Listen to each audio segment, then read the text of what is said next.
ये महत्वपूर्ण संविधान संशोधन बिल पर आपने करीब करीब 130 सदस्यों को बोलने का मौका दिया है और ऐसे जैसे अभी आपने बताया इसमें से 56 सदस्य महिलाएं हैं। वो एक प्रकार से बहुत बड़ा रिकॉर्ड शायद बनेगा, ऐसा मुझे लगता है। संविधान संशोधन 33 का है, संविधान संशोधन 33 का, लेकिन 75% को मौका दिया है।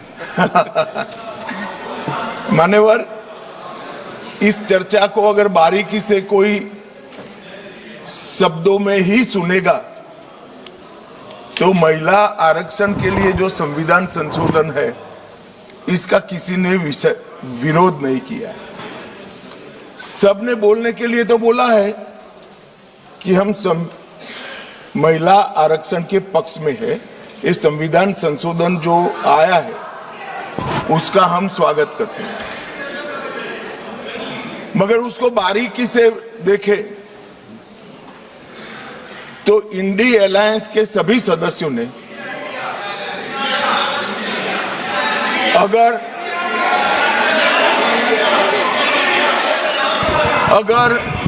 मगर किंतु परंतु इसका उपयोग कर स्पष्ट रूप से महिला आरक्षण का विरोध किया है। और मान्यवर, कई जगह पे ऐसा दिखाई पड़ा, कई जगह पे ऐसा दिखाई पड़ा कि विरोध हमारे दृष्टिकोण की जगह हमारे इंप्लीमेंटेशन के तरीके पर है।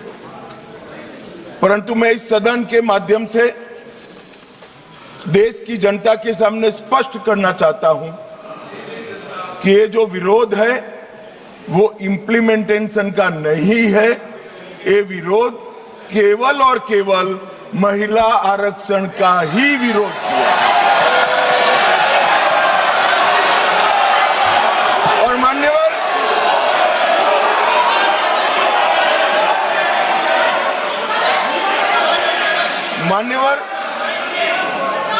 मैं ये बात को जब बोलता हूं तब मेरी जिम्मेदारी बनती है कि इस सदन को इस बात से मैं कन्विंस करूं कि तरीकों का विरोध नहीं है, बिल के तत्व का, महिलाओं के आरक्षण का विरोध है। मान्यवर, ये 3 विधेयकों में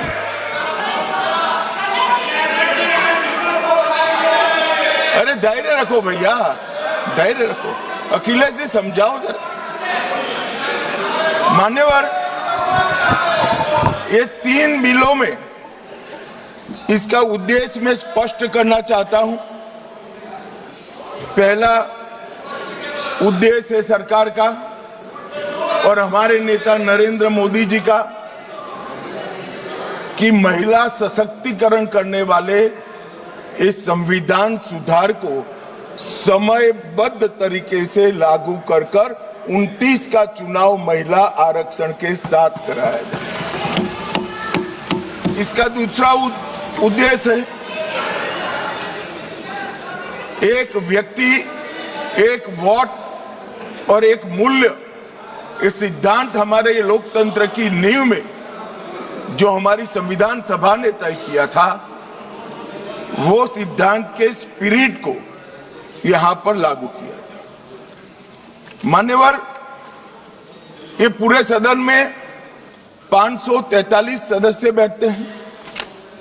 किसी की सीट में वोटर्स की संख्या 39 लाख है, किसी की 60,000, और ढेर सारी सीटें ऐसी हैं जो 70 के दशक में फ्रीज हो गए, तब से लेकर आज तक इतनी बड़ी हो गई है कि सांसद अपने मतदाता को अपना मुंह भी नहीं दिखा सकता, क्योंकि इतनी बड़ी आबादी को वो कैसे संभाल पाएगा। मान्यवर,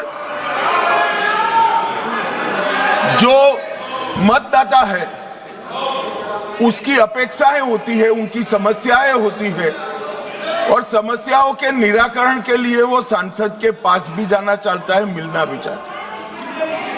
क्या इस सदन में जो विरोध करते हैं उसमें से कोई मुझे समझा सकता है कि जिस सांसद के कॉन्स्टिट्यूएंसी में 39 लाख वोटर हो, वो किस प्रकार से अपनी सांसद की जिम्मेदारी का निर्वहन करेगा? और इसी विषय को दृष्टिगत रखते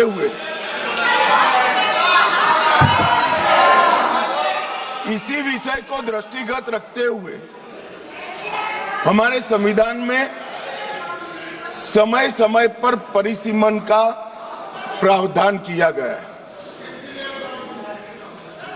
और परिसीमन के प्रावधान से ही एससी और एसटी जो जिसकी संख्या बढ़ती है उसकी सीटें भी बढ़ने का प्रावधान है। तो एक प्रकार से जो परिसीमन का विरोध कर रहे हैं वो एससी और एसटी सीटों की बढ़ोतरी का विरोध कर रहा है, वो ध्यान में रखिए। मान्यवर, संतुलित, समावेशी और व्यवहारिक लोकतांत्रिक ढांचा ये तैयार करना, इसकी जिम्मेदारी संविधान ने सरकार जो अधिकार में होती है उसको दी है। तो अभी ये जिम्मेदारी नरेंद्र मोदी जी की सरकार को दी गई है। उनको पसंद नहीं है, मगर ये तो देश की जनता निर्णय करती है। वो वंश परंपरागत नहीं होता है, वो लोग चुनकर भेजते हैं। संघीय संतुलन बनाने रखना, लोकसभा में जनसंख्या के अनुरूप प्रतिनिधित्व आना और राज्यों की शक्तियों के बीच में भी संतुलन बनाना, ये परिसीमन के उद्देश्य संविधान सभा की चर्चा और हमारे संविधान में परिसीमन का जो जिक्र है उसमें कहे। इसके साथ साथ नए भूगोल, प्रशासनिक वास्तविकताओं और शहरीकरण और रोड, रास्ते, रेल से बढ़ी हुई कनेक्टिविटी और नए जिले, ये सबका संज्ञान परिसीमन में लेना होता है, क्योंकि ये सारी चीजें सांसद को अपनी ड्यूटी का निर्वहन करने के लिए बहुत जरूरी है। मान्यवर, संविधान के अनुच्छेद 81, 82 और 170 इसके अंदर ये सारे सिद्धांतों को समाहित किया गया है और उसी के निर्वहन के लिए नरेंद्र मोदी जी के नेतृत्व में सरकार ये संवैधानिक सुधार लेकर आई। महिला सशक्तिकरण, समान प्रतिनिधित्व और संतुलित संघीय ढांचे का निर्माण करने की जिम्मेदारी के निर्वहन से ही आए। मान्यवर, कई सारे सदस्यों ने अनेक प्रकार की आशंकाएं व्यक्त की।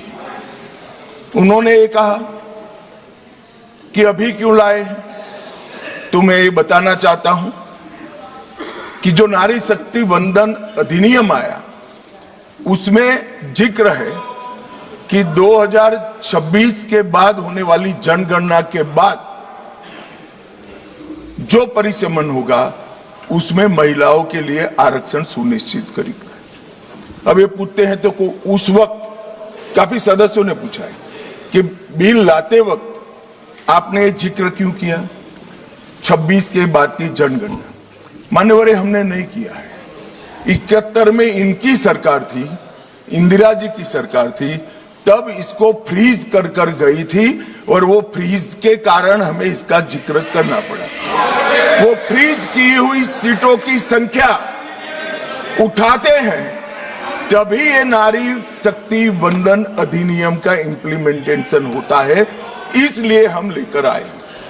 और 71 से अब तक सीटों की संख्या फ्रीज रही और चलते चलते चलते मैं कुछ सीटों का नाम बोलना चाहता हूं। माननीय मलकाजगिरी तेलंगाना, 48 लाख संख्या मतदाताओं की, बेंगलुरु उत्तर 29 लाख संख्या, बेंगलुरु दक्षिण 29 लाख संख्या, गाजियाबाद जहां से कभी रक्षा मंत्री जी भी सांसद रहे 28 लाख संख्या, उत्तर पश्चिम दिल्ली 27 लाख संख्या, 127 सीटें ऐसी है मान्यवर जिसमें 20 लाख से ज्यादा वोटर्स है, 20 लाख से ज्यादा। अब मुझे कोई बताए भला, जहां 48 लाख वोटर है वो सांसद कैसे 48 लाख मतदाताओं की अपेक्षाओं के साथ अपने आप को मैच कर, इसकी पूर्ति अरे अखिलेश भाई, एक लेवल की बात चल रही है यार, कहां केंद्रीय विद्यालय कर रहे हो अभी, इसका समय आएगा।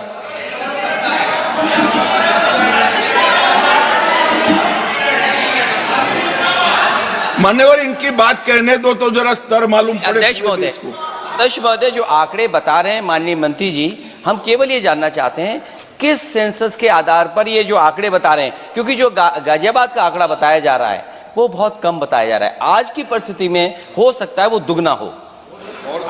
मैं यही कह रहा हूं, ये पुराना है, मैं यही कह रहा हूं, अगर डिलिमिटेशन करने दोगे तो नया आ जाएगा और एक की जगह दो सीटें बन जाएगी। मान्यवर, उनको ये भी पता नहीं है कि वो अपने स्टैंड के पक्ष में आर्ग्यूमेंट दे रहे हैं या विपक्ष में दे रहे हैं। मान्यवर, 127 सीटें ऐसी है जहां 20 लाख से ज्यादा वोटर। अब इसमें एक व्यक्ति, एक मत और एक मूल्य, इस सिद्धांत का पूर्णतया उल्लंघन होता है। कहीं पर तो 45 लाख मतदाताओं के समूह को एक प्रतिनिधि मिला है और कहीं पर 6 लाख मतदाताओं के समूह को एक प्रतिनिधि मिला है। तो मत का मूल्य जो एक होना चाहिए वो नहीं हुआ है मान्यवर। और मैं विश्वास दिलाता हूं कि डिलिमिटेशन के लिए ये लोग सहयोग कर दे, हमें भरोसा करें और डिलिमिटेशन करने दे तो ये मूल्य एक समान हो जाए।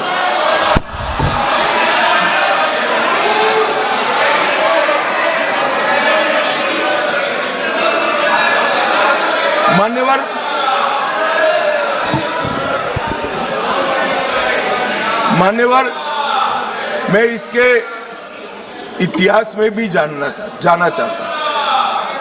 सबसे पहले 1972 में तत्कालीन प्रधानमंत्री इंदिरा गांधी जी की सरकार ने परिसीमन विधेयक लाकर सीटों को 525 से बढ़ाकर 545 की और फिर इसको फ्रीज कर दिया।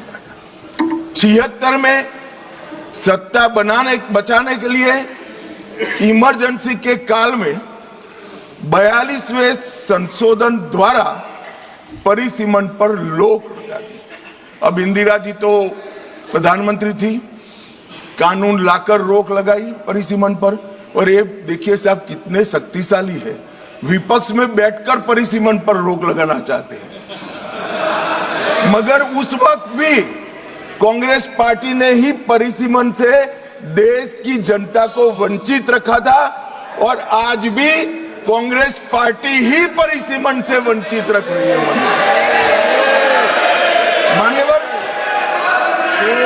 2001 में 84वां संशोधन हुआ और 2026 तक सीटों की संख्या को फ्रीज कर दिया गया। तो ये जो कह रहे हैं कि नारी शक्ति वंदन अधिनियम में 2026 कहां से आया, तो वो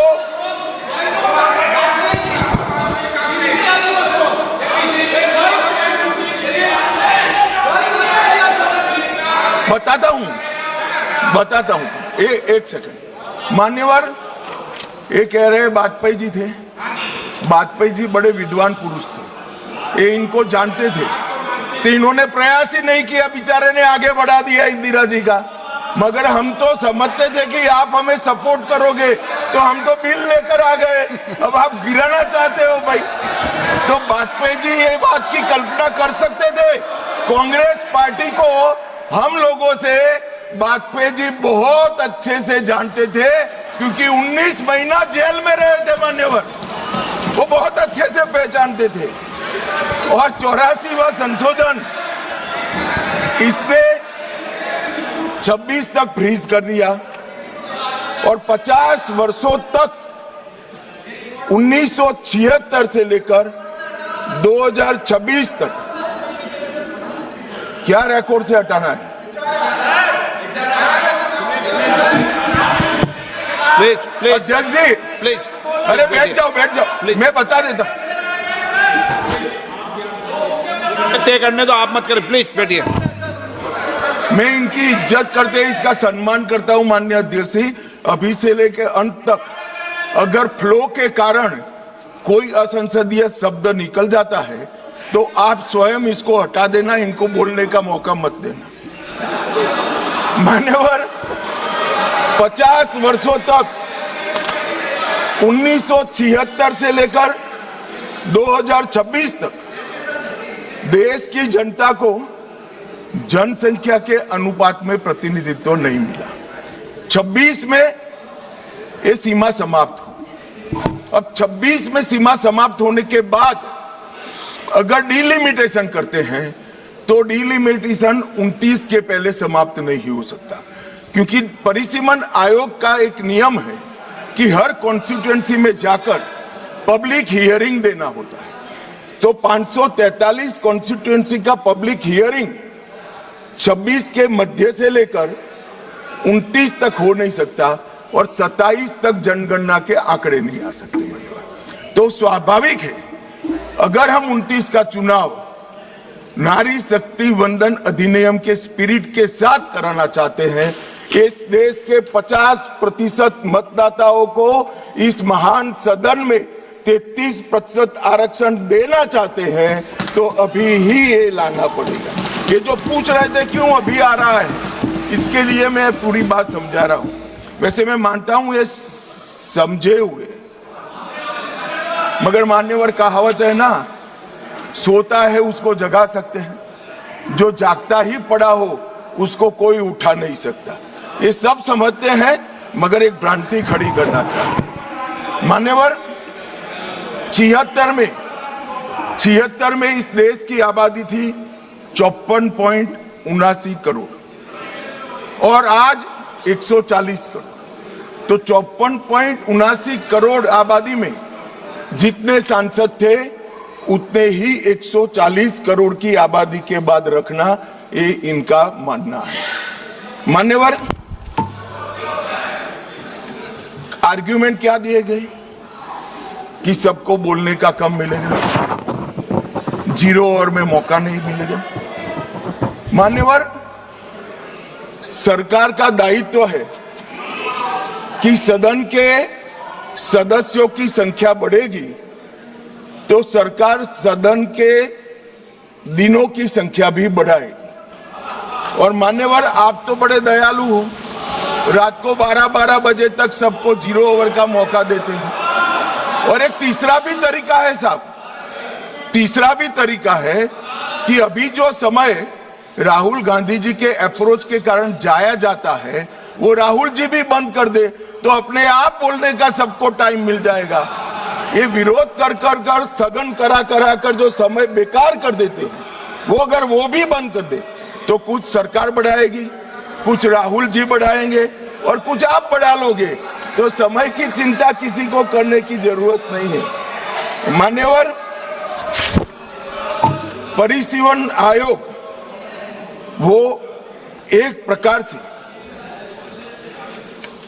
संवैधानिक अधिकार है हर मतदाता को अपना प्रतिनिधित्व समान रूप से प्राप्त करने का, और 120% की वृद्धि होने के बाद ये कभी हो नहीं सकता कि एक समान। मैं तमिलनाडु का ही उदाहरण देना चाहता हूं। मान्यवर, तमिलनाडु में 39 सीटें हैं।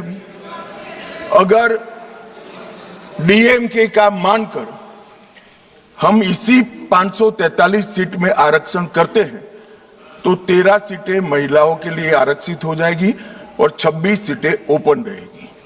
अगर 2011 की जनगणना के आधार पर करते हैं तो तमिलनाडु की सीटें 6 कम हो जाएगी, परंतु हम वो नहीं कर रहे हैं। हम 50% वृद्धि हर राज्य की कर रहे हैं, जिससे किसी का प्रोरेटा नहीं। तो अब क्या होगा, 59% सीटों में 20 सीटें बढ़ेगी और 39 सीटें महिला ओपन रहेगी और 20 सीटें महिलाओं के लिए आरक्षित रहेगी। मान्यवर,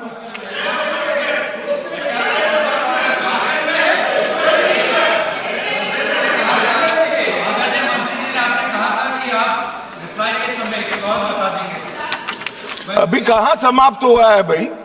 आप भी राहुल जी के तरह मेरे बोलने का क्रम आप तय करो। नहीं तो कोई आपत्ति नहीं है, मैं दूंगा ना, इससे भी अच्छी दरखास्त दूंगा, चिंता मत करो। और मान्यवर, कुछ सदस्यों ने सवाल उठाया कि जनगणना क्यों समय पर नहीं हुई।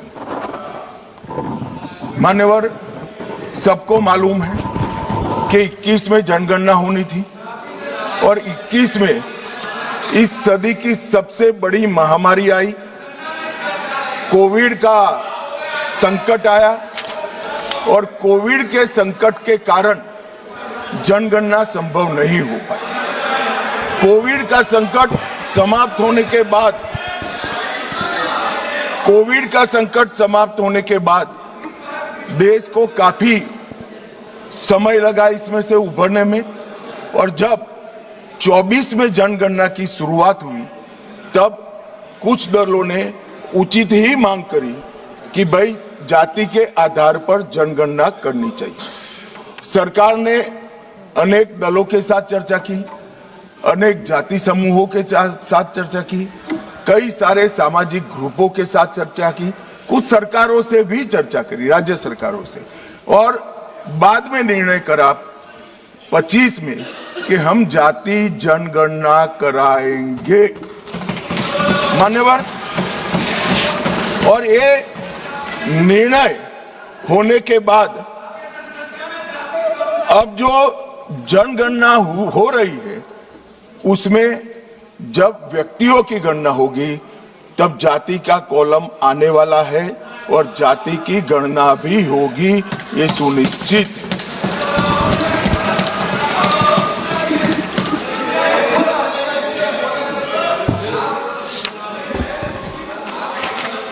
मान्यवर,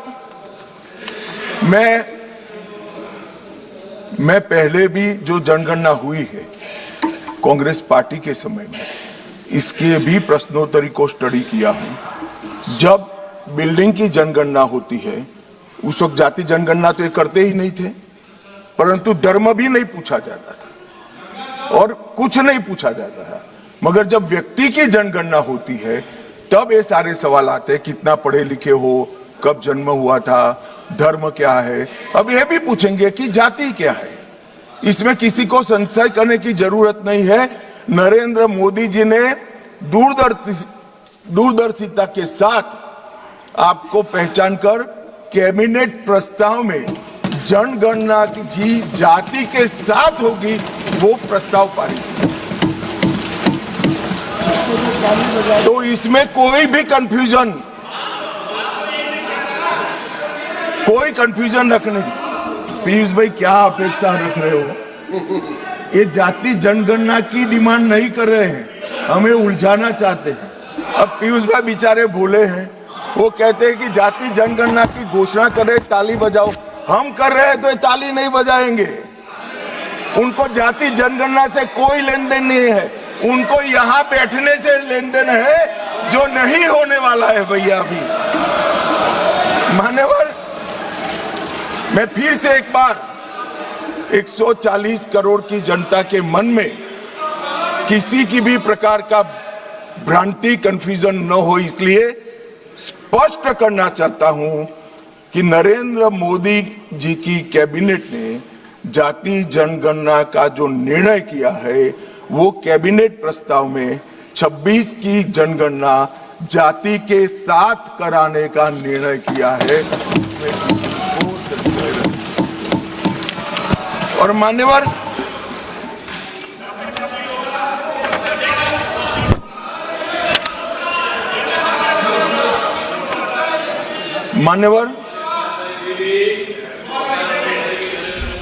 अब ये बिल जब से आया है तब से विपक्ष ने कुछ भ्रांतियां फैलाना शुरू की। सबसे पहली भ्रांति फैलाना शुरू की कि जाति जनगणना को टालने के लिए ये कर रहे हैं। जाति जनगणना को टालने के लिए हम ये संविधान संशोधन लेकर आए हैं। मैं इनको बताना चाहता हूं मान्यवर, 3 माह पहले जाति जनगणना का पूरा टाइम टेबल हम घोषित कर चुके हैं। टालने का सवाल ही नहीं है। जातिवार जनगणना की शुरुआत हो गई है। उसका पहला चरण जो है वो अभी चल रहा है। फिर आए कि दक्षिण को अन्याय हो जाएगा। कल मुझे थोड़ा भय लगा कि उत्तर बनाम दक्षिण का नैरेटिव एक रात के लिए भी दक्षिण के राज्यों में नहीं होना चाहिए। मैं फिर से स्पष्ट कर देता हूं, दक्षिण का राज्यों का इस सदन पर इतना ही अधिकार है जितना उत्तर के राज्यों का अधिकार है। अरे दक्षिण छोड़िए, छोटी सी यूटी लक्षद्वीप का भी इतना अधिकार है जितना उत्तर प्रदेश, गुजरात और बिहार का। ये देश को इस तरह के नैरेटिव से, उत्तर दक्षिण के नैरेटिव से टुकड़े टुकड़े नहीं करना चाहिए। इससे ऊपर उठना चाहिए। ये क्या कहना चाहते हैं कि ये सदन में जो व्यक्ति बैठता है वो ये सोचता है कि किस राज्य से मैं आ रहा हूं। मान्यवर, हम शपथ लेते हैं तो मन से लेते हैं। जो संविधान हाथ में लेकर शपथ लिए हैं वो उत्तर दक्षिण का भेद कराना चाहते हैं। हम नहीं होने देंगे। मान्यवर, जो भी सदस्य यहाँ शपथ लेता है वो भारत को अक्षुण्ण रखने की शपथ रहता है, पूरे भारत के कल्याण की शपथ लेता है। वो अपनी कॉन्स्टिट्यूएंसी, अपना राज्य, अपना धर्म, अपनी जाति की शपथ नहीं लेता है। और ये क्या नैरेटिव फैलाया, और ये मानते हैं कि ये नैरेटिव से हमारी पॉपुलैरिटी हो जाएगी, बाल सफेद हो जाएंगे, या नहीं बैठ पाओगे। नहीं हो पाए। देश के अंदर विभाजन कर कर कोई सत्ता प्राप्त नहीं कर सकता।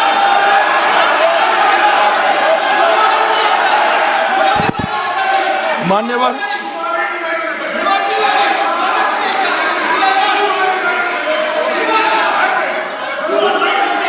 बैठ जाओ। इतना गुस्सा क्यों खा रहे हो? इतना गुस्सा मत खाओ प्लीज प्लीज। इतना सदन में, मारन जी, सदन में इतना गुस्सा नहीं करते हैं, शांत। मान्यवर,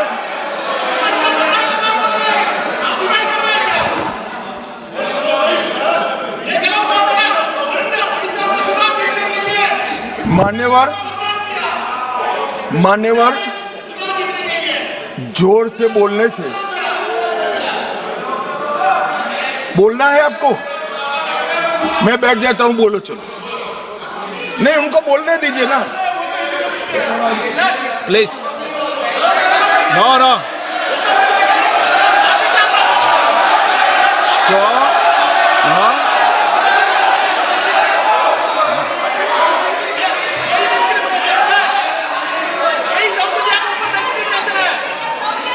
मान्यवर,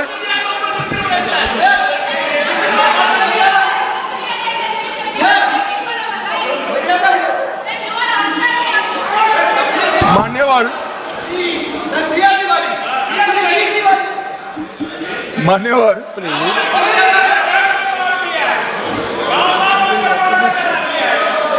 माननीय अध्यक्ष जी, झूठ को जोर से बोलने से सच नहीं होता, सच सच होता।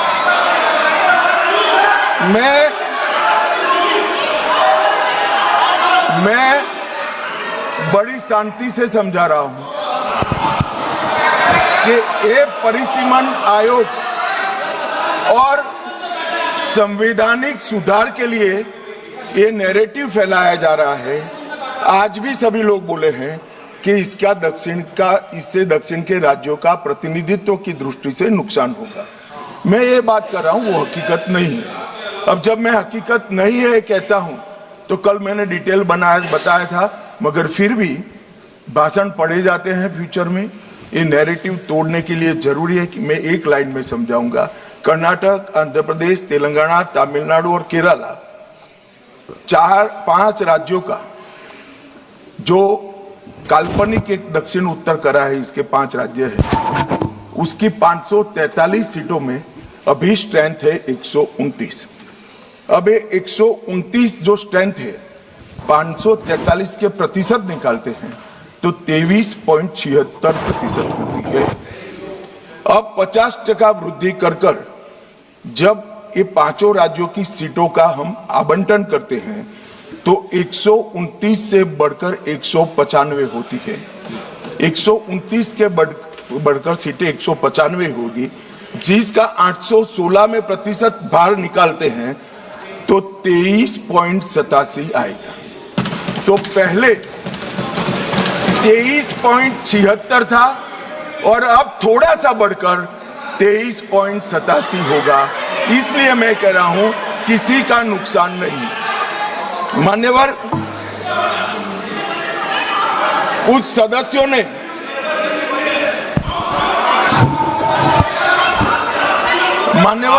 आप पारित कराने की सहमति दो, अभी पेश करा देंगे।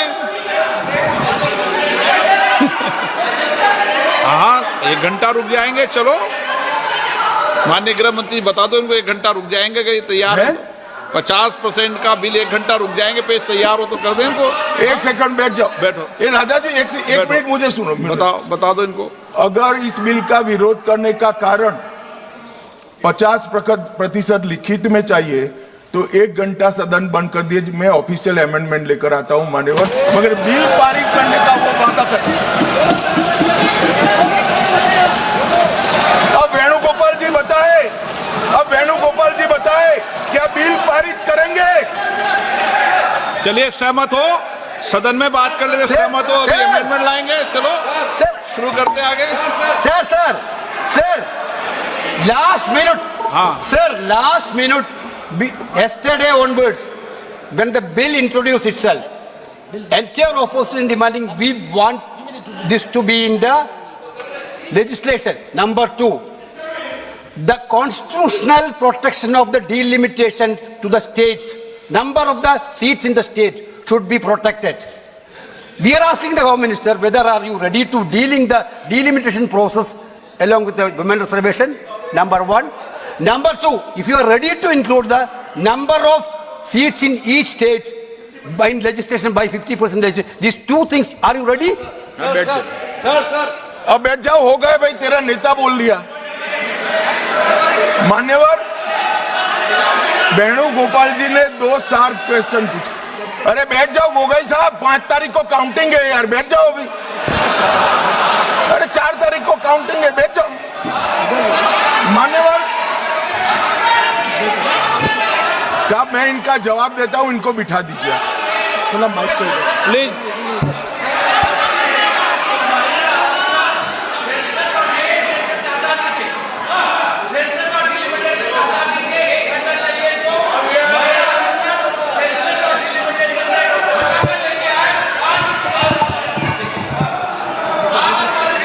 अखिलेश जी से पूछ लेना।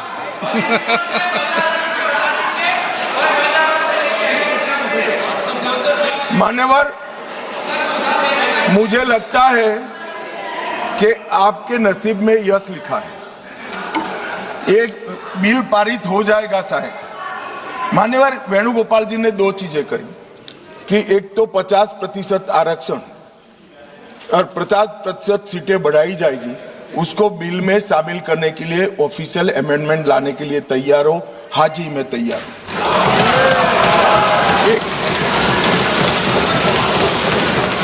एक सेकंड, अब नहीं होता भाई, बैठ जाओ, दूसरा भी बताता हूं।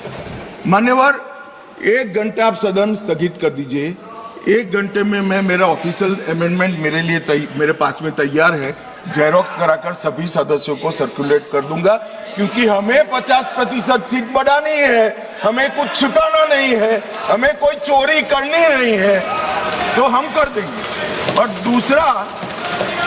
दूसरा उन्होंने कहा कि डिलिमिटेशन 26 की जनगणना का, ये झांसे में मैं नहीं आऊंगा, क्योंकि ये इसके माध्यम से अगर बैठ जाओ ना, बैठ जाओ।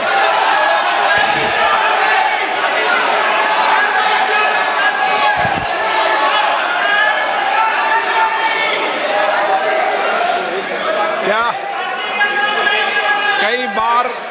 कई बार है ना, सदन में भी फैसले हो जाते हैं, इसलिए सदन में फैसला कर लो।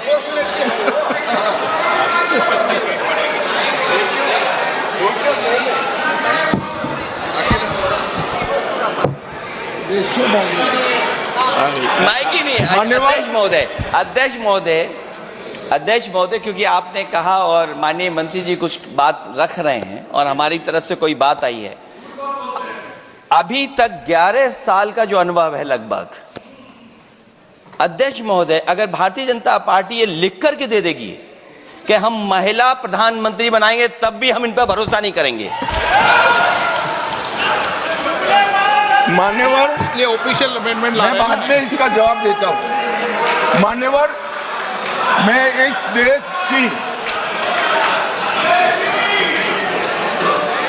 देश की मातृशक्ति को कहना चाहता हूं कि राहुल गांधी जी की अनुपस्थिति में कांग्रेस पार्टी ने जो प्रस्ताव रखा है वो एक बहुत सुहाना जाल है, महिला आरक्षण को फिर से एक बार 29 के पहले नहीं होने देंगे।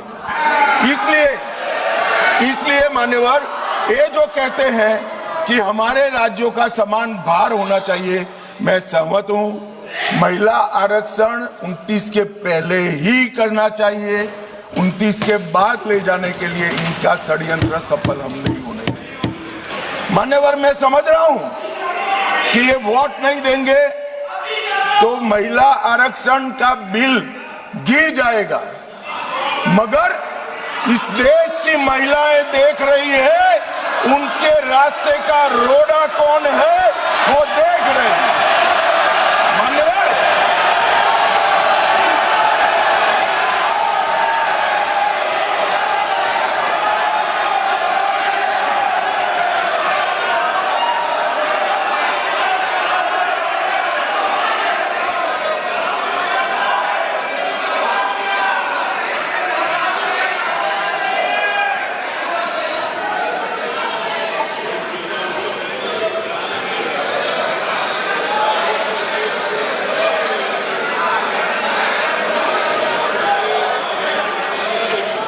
मान्यवर, यहां पर तो शोर शराबा कर बच जाओगे, मगर माताओं बहनों का जो आक्रोश आपके खिलाफ है ना, जब मैदान में जाओगे तब मालूम पड़ेगा। भागते हुए रास्ता नहीं मिलेगा। चुनाव में जब जाएंगे तब मालूम पड़ेगा, मातृशक्ति हिसाब मांगेगी।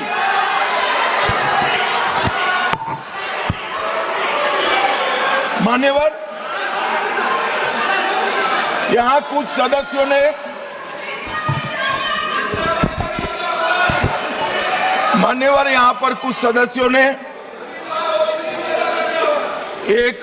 मैं बताता हूं भाई साहब, मान्यवर, यहां पर कुछ सदस्यों ने दूसरी भ्रांति फैलाई कि मुस्लिम महिलाओं को भी आरक्षण मिले। अरे आता हूं भाई, आता हूं। पहले अखिलेश बैठे हैं तो पहले उनकी बात करूं ना, पहली बेंच पर बैठे देखो। मान्यवर, मैं यहां सरकार की, संविधान की और भारतीय जनता पार्टी की नीतियों की पॉलिसी के बारे में स्पष्ट करना चाहता हूं। भारतीय संविधान धर्म के आधार पर आरक्षण को स्वीकार नहीं करता है।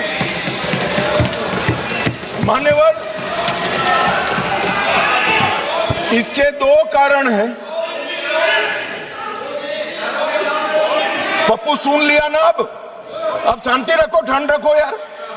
चलो मान्यवर, आरक्षण पाने की योग्यता पहला कारण है। आरक्षण पाने की योग्यता ऐसी नहीं होनी चाहिए जिसको कोई प्राप्त कर सके। ये संविधान की बात मैं कर रहा हूं। अगर आज कोई अन्य धर्म का व्यक्ति है जिसको आरक्षण मिलता है, यहां नहीं मिलता है, और अगर वो मुस्लिम बन जाता है तो उसको आरक्षण मिलेगा। तो आरक्षण जन्म से ही मिलता है मान्यवर, किसी प्रकार से प्राप्त नहीं किया, इसलिए वहां पर उसको सील किया है। और दूसरा, ओवैसी जी ध्यान से सुनना, दूसरा अनुच्छेद 15(4) के अनुसार आरक्षण उन लोगों के है, उन लोगों के लिए है जो सामाजिक और शैक्षिक रूप से पिछड़े वर्ग में आते हैं या अनुसूचित जाति और अनुसूचित जनजाति में पैदा हुए हैं। अनुच्छेद 16(4) इसके तहत आरक्षण पिछड़े वर्ग को, नागरिकों को दिया जाता है। अब संविधान में कहीं पर भी धर्म के आधार पर आरक्षण देने की मान्यता नहीं है। ये इंडी अलायंस वालों ने अपनी तुष्टीकरण की राजनीति के कारण इस देश में मुस्लिम आरक्षण की डिमांड खड़ी करना चाहते हैं, और इस संविधान की बात करते हैं। कोई भी संविधान पढ़कर बता दे मुझे, संविधान के किस आर्टिकल से धर्म के आधार पर आप आरक्षण करोगे? कोई बता दे मुझे, एक भी आर्टिकल में कोई प्रोविजन नहीं। मान्यवर, इसलिए भारतीय जनता पार्टी, हमारी सरकार, दोनों का नीति स्पष्ट है। जो संविधान सम्मत नहीं है वो धर्म के आधार पर आरक्षण हम ना भी देंगे, ना कभी किसी को देने देंगे।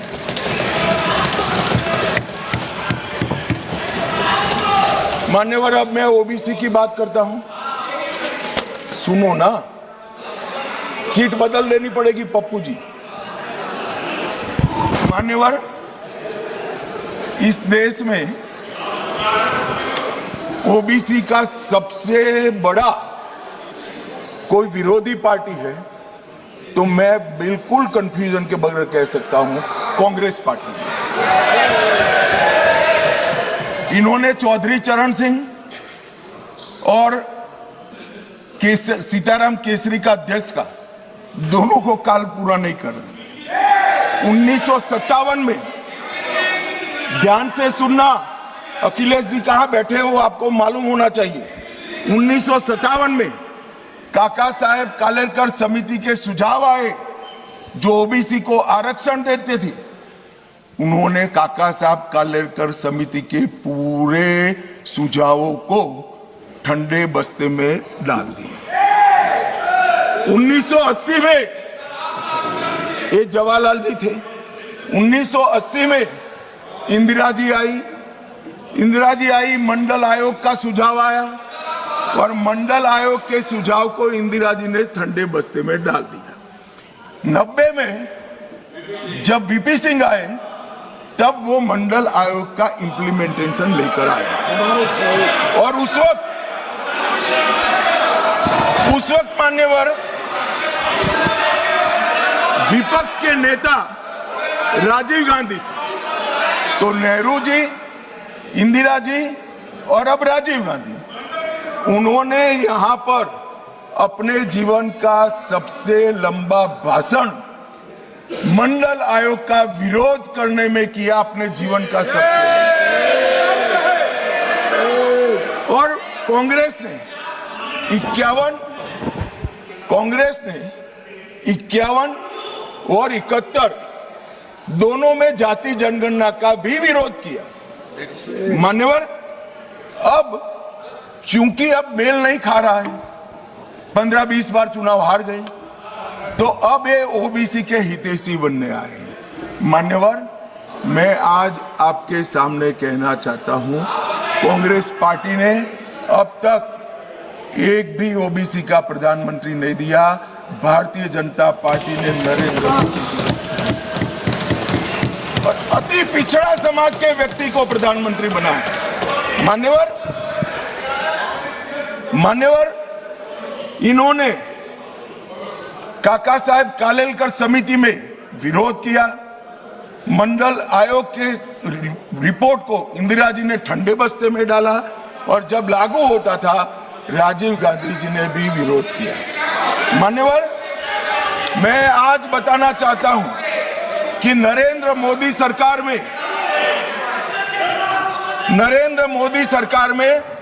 27 मंत्री ओबीसी समुदाय में है, जो 40% होता है।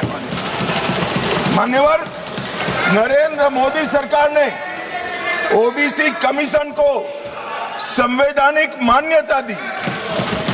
नरेंद्र मोदी सरकार ने ओबीसी की सूचियों को संशोधित करने का अधिकार राज्यों को देकर एम्पावरमेंट करा और 14 से 18 के बीच में 16 जातियों को ओबीसी जनजाति में क्या है।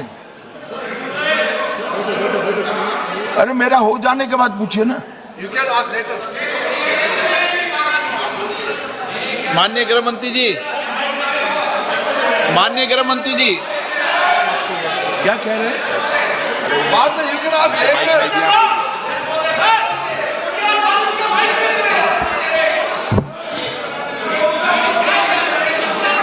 मान्यवर,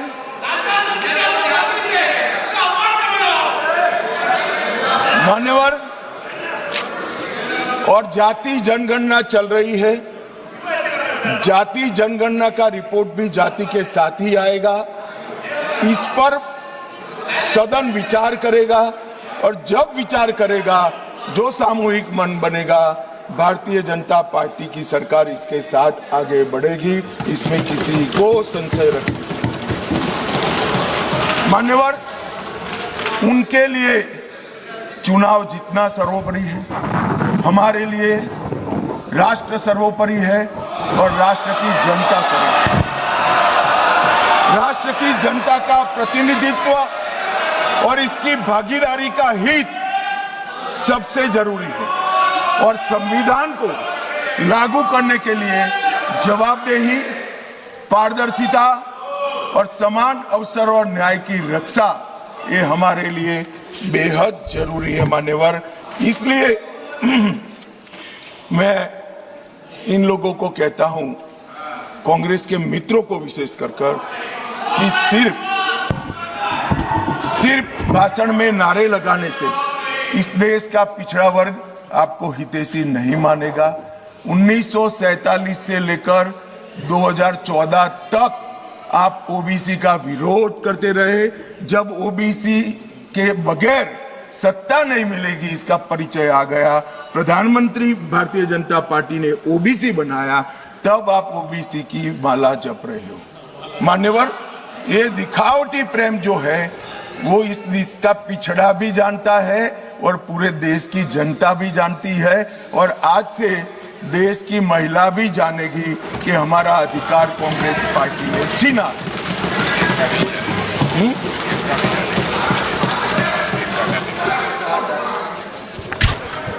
मान्यवर, अब मैं महिला आरक्षण पर बताना चाहता हूं।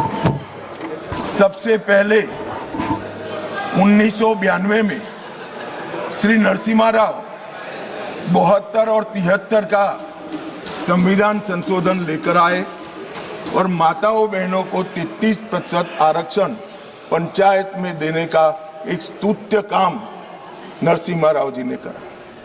नरसिम्हा राव जी कांग्रेस के प्रधानमंत्री थे, मगर कांग्रेस ने कभी उनको स्वीकार नहीं किया कि वो हमारे प्रधानमंत्री। वहां तक मान्यवर संस्कार में किसी को जाने नहीं दिया था। इसके बाद 96 में देवगौड़ा जी प्रधानमंत्री बने और 81वां संशोधन विधेयक सितंबर 1996 में यहां पर रखा गया। वहां कुछ पार्टियों ने विरोध किया, मैं कहना नहीं चाहता हूं, मगर सब उछल पड़ेंगे और एक कमेटी बनी, गीता मुखर्जी कमेटी।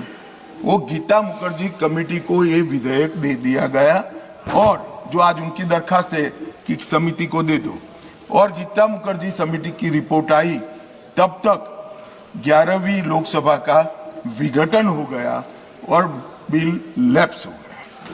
फिर 98 में 84वां संशोधन आया। कुछ पार्टियों ने फिर से, पार्टियां बदली नहीं है, वही पार्टियां विरोध करती रही, वो विरोध किया। बिल को सदन में प्रस्तुत करने की जैसी स्थिति भी नहीं रही और 12वीं लोकसभा के विघटन पर वो बिल लैप्स हो गया।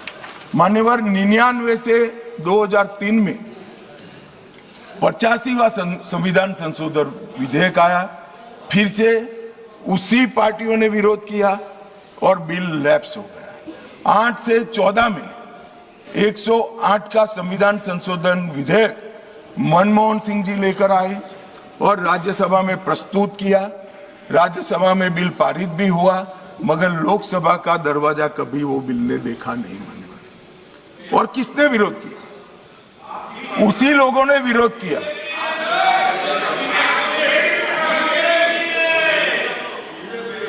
मान्यवर, मैं रिकॉर्ड क्लियर करना चाहता हूं, भले माइक के बगैर बोले हैं, बीजेपी ने इस बिल का कभी विरोध नहीं किया। ये रिकॉर्ड में क्लियर करना चाहता हूं। मान्यवर, जब ये लोकसभा में आया तब सरकार को समर्थन देने वाली पार्टियों ने इसका विरोध किया। ये मानो अभी कांग्रेस पार्टी कर रही तो हम नहीं समझा सकते, मगर भला लल्लन सिंह जी कैसे विरोध करेंगे? ये तो हमारे साथ है, ये तो बिल का समर्थन करेंगे। मान्यवर, कांग्रेस पार्टी के समर्थक पार्टियों ने मनमोहन सिंह सरकार का ये बिल का विरोध किया। इसका स्पष्ट अर्थ है कि सरकार के इशारे पर सरकार के हिस्सा बनी हुई पार्टियों ने लोकसभा में ये बिल को पेश नहीं किया। और 2023 में मोदी जी जानबूझकर 2023 में विधेयक लाए।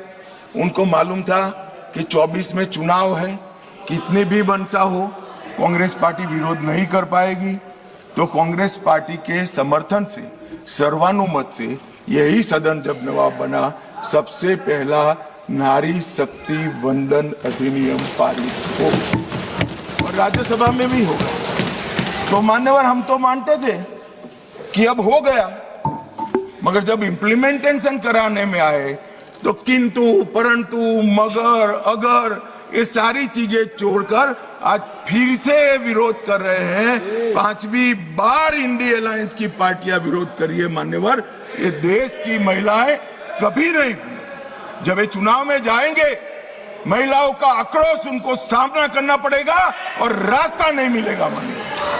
मान्यवर, ये बदलाव की जरूरत क्या है?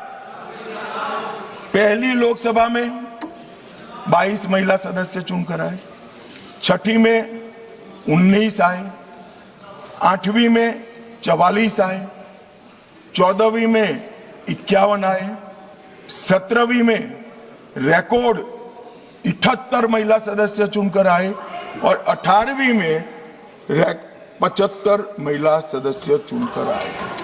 मान्यवर, ये आंकड़े जो है वो हमारी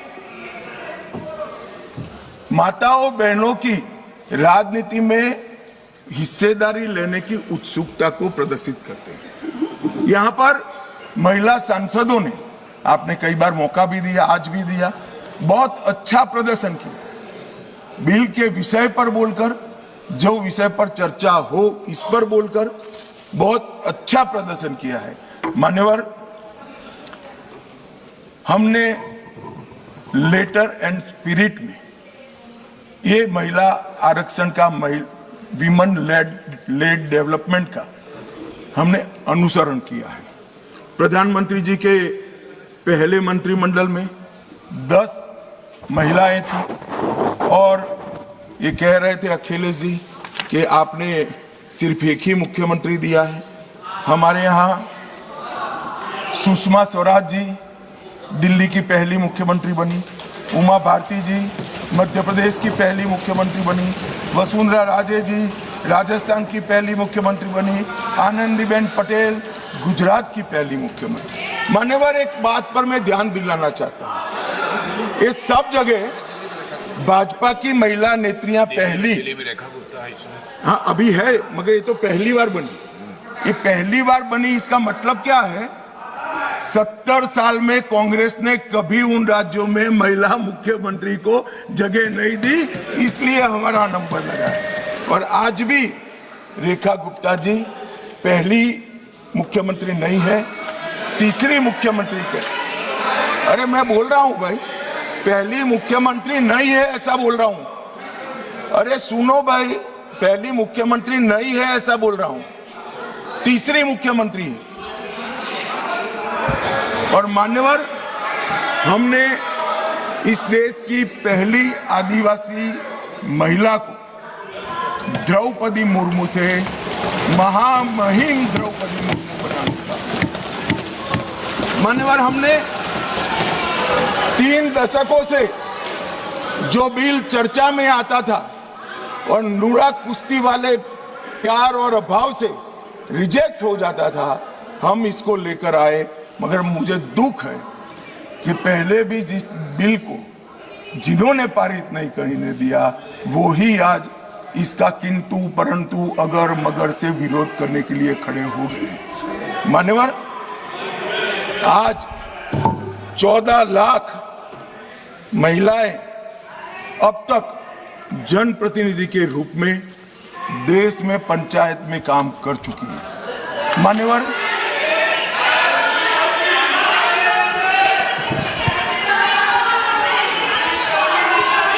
क्या बोल रहे हैं?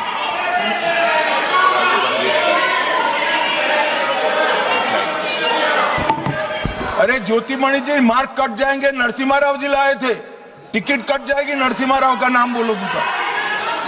मान्यवर, इस 11 साल में सिर्फ महिला प्रतिनिधित्व की बात नहीं, इस देश की माताओं बहनों का, मातृशक्ति का, महिलाओं का जीवन सुचारू रूप से चले, इसलिए ये 11 साल में 15 करोड़ घरों में नल से पानी पहुंचा है। मान्यवर, नल से पानी पहुंचता है तो सबसे ज्यादा फायदा माताओं बहनों को। 10 करोड़ महिलाओं को उज्ज्वला दिया गया, 12 करोड़ शौचालय बनाए गए, 7 करोड़ 26 लाख सुरक्षित मातृत्व दिया गया, 52 करोड़ पीएम मुद्रा योजना की महिला साहसिक बनाई गई, 4 करोड़ में से 75% माताओं बहनों को घर देने का काम नरेंद्र मोदी जी ने किया। और मान्यवर, जेंडर बजटिंग में 97,000 करोड़ का बजट था, नरसिम्हा राव जी ने, निर्मला जी 5 लाख करोड़ का बजट इस देश की महिलाओं के लिए। मान्यवर,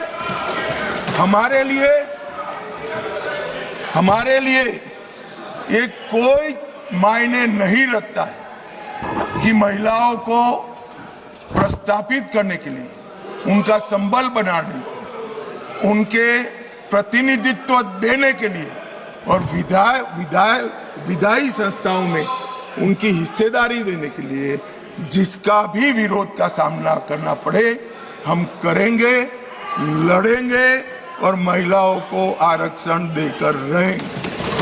मान्यवर, आज मुझे एक पत्रकार का फोन आया कि भाई कल की स्पष्टता के बाद विरोध का तो कोई कारण ही नहीं बनता है, क्यों विरोध करें? मैंने बोला भाई ये रॉन्ग नंबर है, आपको राहुल जी को पूछना चाहिए, मुझे क्यों पूछ रहे हो भाई? मगर उसने कहा आपको क्या लगता है? मैं कोई ऐसा नहीं है कि सब सिर्फ महिला आरक्षण विधेयक का विरोध हो रहा है। हमने 370 समाप्त की साहब, उन्होंने विरोध किया। राम मंदिर बनाया, विरोध किया, सीए लाए, विरोध किया, ट्रिपल तलाक समाप्त किया, विरोध किया, जीएसटी लाए, विरोध किया, आयुष्मान भारत बनाया, विरोध किया, नया संसद भवन बनाया, विरोध किया, मत्स्य पालन सहकारिता मंत्रालय बनाया, विरोध किया, सीडीएस बनाया, विरोध किया, 3 तलाक खत्म किया, विरोध किया, नक्सलवाद खत्म किया, विरोध किया, आतंकवाद को सख्ते में डाला, विरोध किया, सर्जिकल स्ट्राइक, विरोध किया, एयर स्ट्राइक, विरोध किया, ऑपरेशन सिंदूर, विरोध किया। मान्यवर, इन्होंने अच्छे बुरे सोचे बगैर नरेंद्र मोदी जी जो कर रहे हैं इसका विरोध करने का ठान लिया। मुझे तो था आज देश की माताओं बहनों के लिए, मान्यवर, मुझे था देश की माताओं बहनों के लिए आरक्षण आ रहा है, ये विरोध आज नहीं होगा, मगर आज भी विरोध कर रहे हैं। मान्यवर, मैं बिल के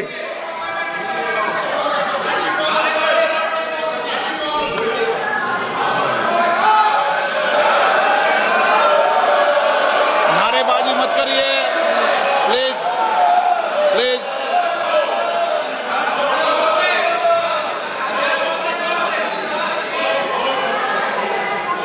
समझदारों को इशारे में कहा जाता है। मान्यवर,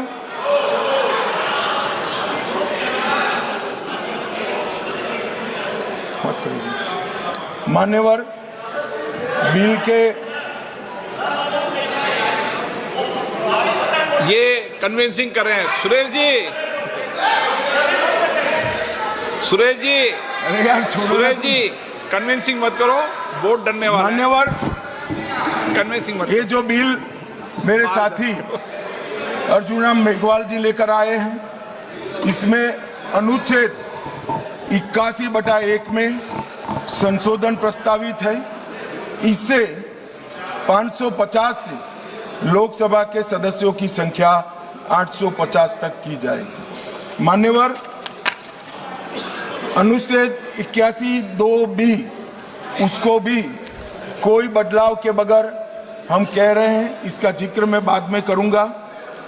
अनुच्छेद 81(3) में जनसंख्या को नवीन जनगणना के अनुसार परिभाषित करने का जो है, उसमें हम प्रोविजो क्लॉज लगाते हैं और इसको समाप्त करते हैं।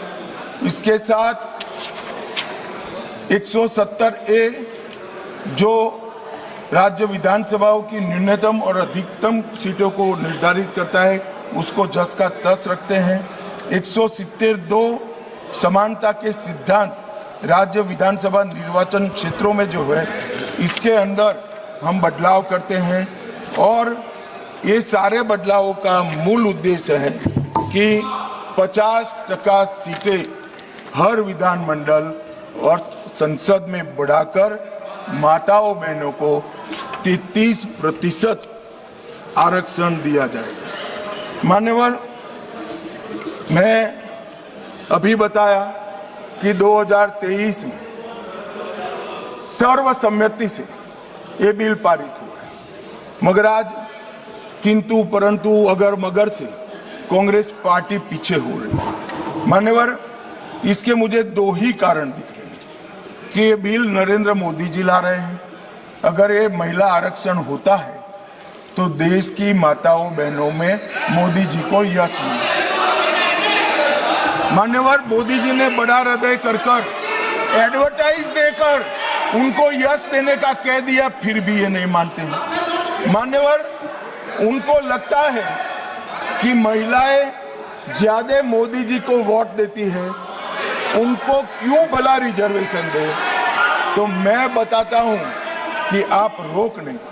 आज ये 23 में इस सदन में से देश की महिलाओं को जो वादा किया था 23 में 33% आरक्षण का, irrespective of party, irrespective of member, पूरे सदन ने वादा किया था, इससे पीछे हट रहे। मान्यवर, ये पहली बार नहीं हुआ, ये साहबानों में भी पीछे हट गए, ट्रिपल तलाक में भी पीछे, और अब तक जितनी बार महिला आरक्षण आया वो पीछे हटे। मान्यवर, मैं अभी भी, हमारे नेता ने तो कहा कि भाई अंतरात्मा की आवाज से वोट करिए। ये अंतरात्मा की आवाज का नारा नरेंद्र मोदी जी का नहीं है, इंदिरा गांधी जी का है। मगर मोदी जी को थोड़ा समझ फेर हो गया। उस वक्त विरोध पक्ष में अटल जी, अडवाणी जी थे। यहाँ आत्मा ही नदारद है, अंतरात्मा कहां से लाना। मान्यवर, ये रूथलेस पॉलिटिक्स करते। महिलाओं को आरक्षण मिलेगा, इसका यश किसको मिलेगा, इसके लिए आप महिलाओं का आरक्षण हटका रहे हो। चुनाव में जहां जहां जाओगे, इस देश की महिलाओं का आक्रोश आपको सहन करना पड़ेगा, फेस करना पड़ेगा और रास्ता भी लेंगे। मान्यवर, मैं, आप इस सदन के कस्टोडियन हो, अभिभावक हो। मैं टीवी पर विपक्ष के नेता का भाषण सुन रहा था। आपकी जिम्मेदारी है कि ये सदन की गरिमा पूरे देश में और विश्व में बनी रहे। मान्यवर, ये जो भाषा है सदन की मर्यादा तोड़ने वाली, आप क्या भाषा उपयोग, कायर है, आप सरेंडर कर रहे हो, आप मुझसे डरते हो, अपशब्दों का प्रयोग होता है, असंसदीय शब्दों की भरमार लग जाती है। सदन में कोई आंख मारता है, कोई मुस्कुराकर बैठता है। मान्यवर, सदन के रास्ते पर चाय पकोड़े खाते हैं। सदन के रास्ते ये किस प्रकार का विपक्ष के नेता का बिहेवियर, किस प्रकार की भाषा है? क्या वो समझते हैं कि ये भाषा को देश नहीं सुन रहा है? ये भाषा को देश सुन रहा है। आपकी और आपकी पार्टी दोनों का परिचय देश को हो रहा है। मान्यवर, संवैधानिक संस्थाओं का अपमान करते हैं, फ्लाइंग किस कर देते हैं, धक्का मुक्की करते हैं, बाहर जाकर बयानबाजी करते हैं कि सरेंडर हो गए। स्पीकर को बार बार रोकना पड़ता है और सत्र छोड़कर विदेश चले जाते हैं। मान्यवर, मैं इतना जरूर कहता हूं कि ये भाषाओं में तीव्रता से भावनाएं व्यक्त नहीं होती है। सदन में बोलने की कला आपके बहुत सारे सीनियर लोग हैं, उनसे सीख ले, और सीनियर लोग ना हो तो प्रियंका जी ही है, उनसे थोड़ा सीख ले कि सदन में कैसे बोलना चाहिए। मान्यवर, ये कहते हैं ये क्रूर बिल है, महिलाओं को आरक्षण देने वाला बिल क्रूर बिल है। उत्तर और दक्षिण के बीच में भेदभाव कर रहे हो, दक्षिण का प्रतिनिधित्व कम हो जाएगा।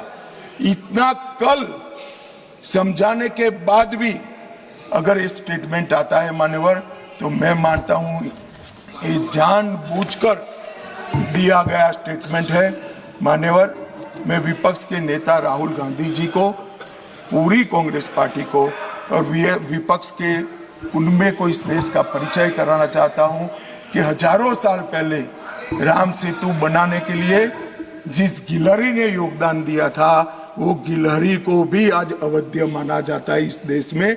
इतना उपकार याद करती है। और हजारों साल के बाद भी हवन में हड्डियां डालने वाली ताड़का को भी याद रखा जाए। आप महिलाओं को आरक्षण देने वाला ये पवित्र यज्ञ रूपी जो बिल है, इसमें विरोध की हड्डियां डाल रहे हैं। इस देश की महिलाएं आपको माफ नहीं करें। आपका समय देने के लिए धन्यवाद।